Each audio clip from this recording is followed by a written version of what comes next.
So in this video, we're going to look at downloading Splice data from LIMS.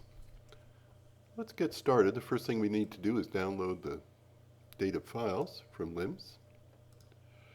So here we are. Let's go to the LIMS online report. We're going to use U1338 as usual.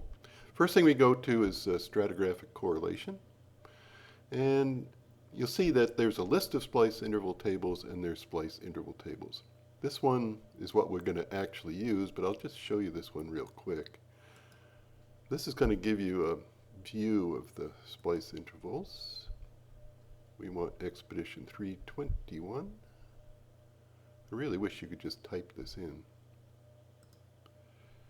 Okay, 321, but you'll notice we can't pick a site for 321. So if we do splice interval tables and say view data, what we're going to get is splice interval tables for all of the sites during expedition 321. So here's U1336, and here's U1337, and here's U1338. So that's okay. And you could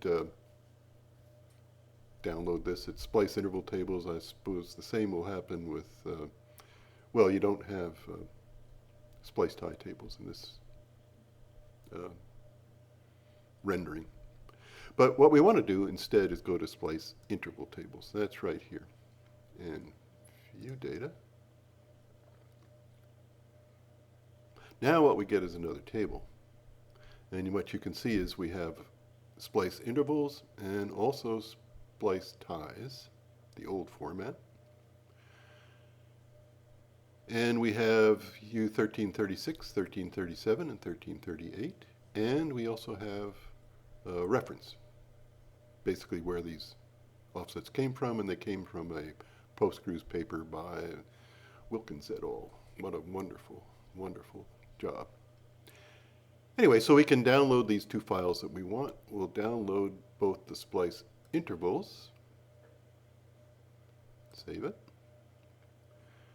and we will download the splice tie points, save them.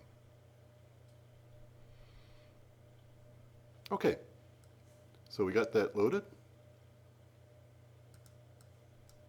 And here's the two files. And these are just CSVs. If you open them up, you can open them up in a spreadsheet, and there's the table. Okay, so let's load them in IGOR. So let's go up to the menus, and let's load the splice interval table. So it's U1338, and we're going to the SIT, Splice Interval Table.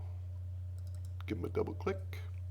Okay, so what you'll notice is we've now formed a folder called Splice Intervals.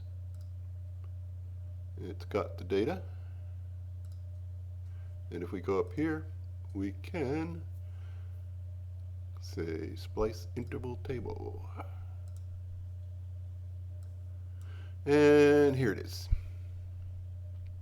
And the bottom piece of the splice is core C47, 123 to section 385, which in fact is the bottom of that core. Only has 3 sections. All right.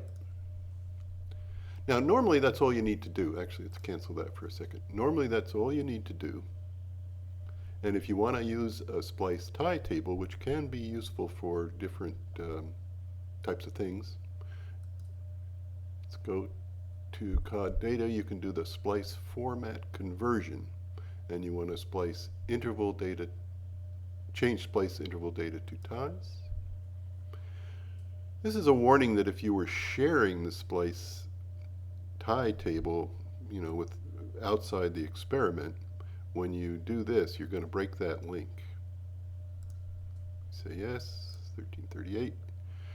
And here we have the splice interval, splice tie table, and here you can see this is the top of the last piece of the splice, 47.1, and here's the bottom of it, 47.3. So that's it. I guess just to prove to you that what I'm saying is true, we can go up to Splice Loaders and we can do lore Splice tie loader. And now we're going to do Splice tie point table STPT. And here we have Splice ties. And if we go to COD data, then we do the Splice tie table again. And here's the Splice ties that we downloaded. So there you go. That's Splice ties from lore.